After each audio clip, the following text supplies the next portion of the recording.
Bismillahirrahmanirrahim. Assalamualaikum warahmatullahi wabarakatuh.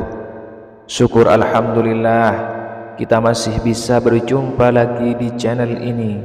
Salawat dan salam semoga tetap tercurahkan kepada junjungan kita Nabi besar Muhammad sallallahu alaihi wasallam. Allahumma salli ala sayyidina Muhammad wa ala ali sayyidina wa maulana Muhammad.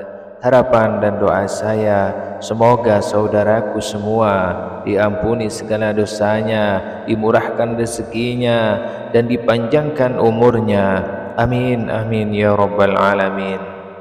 Sahabat kajian Islam yang dirahmati Allah, salah satu ibadah sunnah yang sangat dianjurkan ialah solat tahajud. Solat yang dikerjakan pada sepertiga malam ini memang memiliki banyak keutamaan. Bahkan solat tahajud menyimpan pahala dan kebaikan yang luar biasa, karena di waktu tersebut seorang hamba menghadap Allah Subhanahu wa ta'ala dan menjadi manusia pilihan. Namun ada 4 larangan yang hendak dihindari saat mengerjakan solat tahajud. Melakukan salah satu 4 larangan ini berarti menyalahi sunnah yang bisa mengurangi atau bahkan menghilangkan pahala keutamaan solat tahajud. Lantas, apa saja 4 larangan dalam ibadah solat tahajud? Yang pertama adalah mengerjakan solat tahajud lalu meninggalkannya. Dulu sangat rajin mengerjakan solat malam dan melaksanakan solat tahajud, namun sekarang ia tinggalkan dan tidak lagi mengerjakannya. Ia hanya ingat solat tahajud ketika dalam kondisi susah saja, ketika mendapati masalah, terhimpit hutang, atau dirundung duka. Namun ketika sedang kondisi lapang, senang dan bahagia, ia lalu lupa dan meninggalkannya solat tahajud itu. Solat tahajud yang seperti ini mendapat kritikan dari Nabi Muhammad sallallahu alaihi wasallam, sebagaimana dahulu beliau pernah berpesan kepada Abdullah bin Amr bin Ash, "Wahai Abdullah, jangan kamu seperti si fulan. Dulu ia rajin solat malam, lalu sekarang ia meninggalkan bangun malam." Hadis riwayat Bukhari dan Muslim. Solat tahajud bukan ibadah yang dilakukan ketika susah saja, ketika ditimpa masalah, dililit utang, atau sedang dirundung duka. Namun ketika lapang pun ibadah solat tahajud harus tetap dilakukan. Rasulullah sallallahu alaihi wasallam bersabda, "Kenalilah Allah, niscaya Allah akan mengenalimu ketika susah." Hadis riwayat Ahmad. Meninggalkan solat tahajud setelah melakukannya termasuk perbuatan yang dibenci. Sebaliknya, Rasulullah SAW memuji seseorang yang rutin dan istiqomah mengerjakan solat malam, baik ketika susah maupun senang. Beliau berkata mengenai Abdullah bin Umar yang rajin mengerjakan solat malam, "Sebaik-baik orang adalah Abdullah bin Umar." Seandainya dia mau melaksanakan solat malam, saling berkata setelah dikatakan seperti ini, Abdullah bin Umar tidak pernah lagi tidur di waktu malam kecuali hanya beberapa saat saja. Hadis riwayat Bukhari dan Muslim. Rasulullah SAW beliau telah memberi contoh tidak meninggalkan solat malam meski beliau dalam kondisi sakit. Aisyah radhiyallahu an berkata, "Jangan tinggalkan qiyamul lail, karena sesungguhnya Rasulullah SAW tidak meninggalkannya, dan apabila beliau sakit atau malas, maka beliau salat sambil duduk." Hadis riwayat Abu Daud. Kemudian yang kedua, mengkhususkan salat tahajud pada malam Jumat. Meski malam Jumat adalah malam yang utama dan istimewa, akan tetapi mengkhususkan solat tahajud di malam Jumat saja termasuk amalan yang makruh dilakukan. Diterangkan dalam hadis dari Abu Hurairah radhiyallahu an bahwa Rasulullah SAW bersabda, "Janganlah kalian khususkan malam Jumat dan malam-malam lainnya dengan qiyamul lail atau solat malam." Hadis riwayat Muslim. Untuk menghindari kemakruhan solat tahajud pada malam Jumat, maka kita bisa menambahkan solat tahajud pada malam sebelumnya atau malam sesudahnya.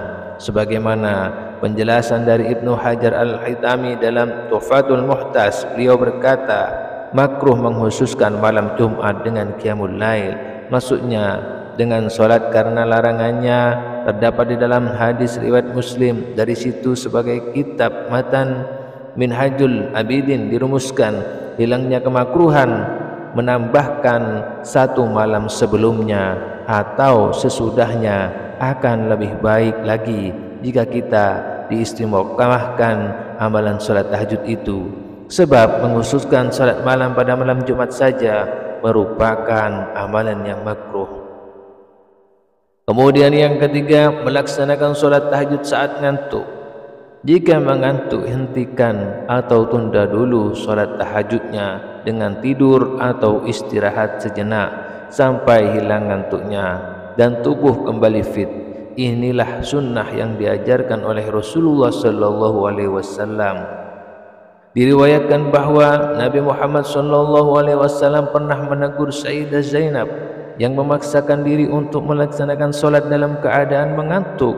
Suatu ketika Rasulullah SAW masuk ke dalam masjid, lalu mendapati sebuah tali yang dibentangkan di antara dua tiang. Kemudian beliau bertanya, "Apa ini?" Para sahabat menjawab, "Ini adalah tali milik Zainab. Ketika ia solat berlama-lama hingga kelelahan, maka ia bersandar dengan hal itu." Rasulullah SAW kemudian bersabda, "Lepaskanlah tali itu. Kalian harus sholat ketika dalam keadaan segar. Jika kelelahan, maka tidurlah." Hadis riwayat Bukhari dan Muslim. Sahabat kajian Islam yang dirahmati Allah, memaksakan sholat dalam kondisi mengantuk itu dilarang, sebab memberatkan, menghilangkan kehusuan, bahkan bisa mengakibatkan kesalahan dalam sholat. Nabi Muhammad SAW bersabda, "Jika salah seorang di antara kalian dalam keadaan mengantuk dalam solatnya, hendaklah hanya tidur terlebih dahulu hingga hilangnya ngantuknya.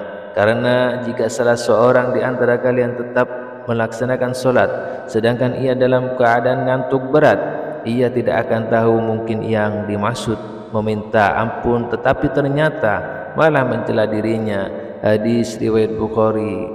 Insyaallah tidur dan diniatkan mengerjakan solat tahajud akan ditulis pahala seperti mengerjakan solat tahajud. Nabi Muhammad SAW bersabda, "Siapa yang mendatangi tempat tidurnya dan ia berniat untuk melaksanakan solat malam, lalu ia tertidur hingga pagi, maka ia tetap mendapatkan apa yang diniatkan." Hadis riwayat Ibnu Majah. Dan tidaklah seseorang berniat mengerjakan solat pada malam hari lalu ia tertidur, melainkan Allah akan menetapkan baginya pahala solatnya, sedangkan tidurnya itu menjadi sedekah baginya. Hadis riwayat An-Nasa'i. Kemudian yang keempat, bertahajud semalaman setiap hari. Meski solat tahajud itu baik diamalkan setiap hari, tapi bukan berarti dengan cara yang memberatkan, sebab memberatkan dalam amalan itu bukan termasuk sunnah yang dianjurkan, bahkan dilarang. Rasulullah SAW telah memberikan peringatan, "Demi Allah, akulah orang yang paling takut kepada Allah dan paling bertakwa kepadanya di antara kalian. Tapi aku kadang berpuasa dan kadang tidak. Aku merasakan salat malam dan juga tidur, dan aku juga menikahi perempuan. Siapa saja yang membenci sunnahku, maka ia tidak termasuk golonganku." Hadis riwayat Bukhari dan Muslim. Rasulullah SAW juga telah mencontohkan seperti yang disebutkan oleh Sayyidah Aisyah radhiyallahu an. Ia berkata, "Aku tidak pernah melihat Rasulullah SAW mengerjakan qiyamul lail semalaman sampai subuh, dan tidak pula melihat beliau berpuasa berturut-turut kecuali di bulan Ramadan." Hadis riwayat Muslim. Maka dalam melaksanakan salat tahajud itu tidak boleh berlebihan hingga memberatkan yang akhirnya terputus di tengah jalan, apalagi jika sampai melalaikan kewajiban yang seharusnya ditunaikan. Maka yang demikian ini jelas dilarang dan menyalahi. Amalkanlah solat tahajud itu semampu kita menurut kemampuan masing-masing sehingga mudah diistiqomahkan. Nabi Muhammad SAW memerintahkan, lakukan amal-amal yang kalian sanggup melaksanakannya karena Allah tidak akan merasa bosan hingga kalian sendirilah yang merasa berusaha. Hadis riwayat Bukhari dan Muslim. Jika misalnya kita hanya mampu 2 rakaat, maka itu sudah cukup, dan jangan ditambah. Lebih baik sedikit tapi istiqomah daripada banyak tapi terputus di tengah jalan. Nabi Muhammad SAW pernah ditanya, amal mana yang paling disukai Allah? Beliau menjawab, yang paling kontinu, yang paling istiqomah, yang paling terus menerus melaksanakannya meski ia sedikit.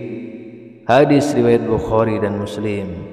Itulah mengenai 4 larangan dalam mengerjakan sholat tahajud.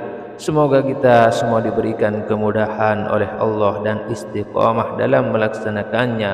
Amin amin ya rabbal alamin. Demikian yang bisa saya bagikan pada kesempatan kali ini. Semoga bermanfaat untuk kita semua. Semoga kita dimampukan oleh Allah untuk istiqamah mengamalkan amalan ini untuk mendapatkan ridhonya. Akhirul kalam. Wassalamualaikum warahmatullahi wabarakatuh.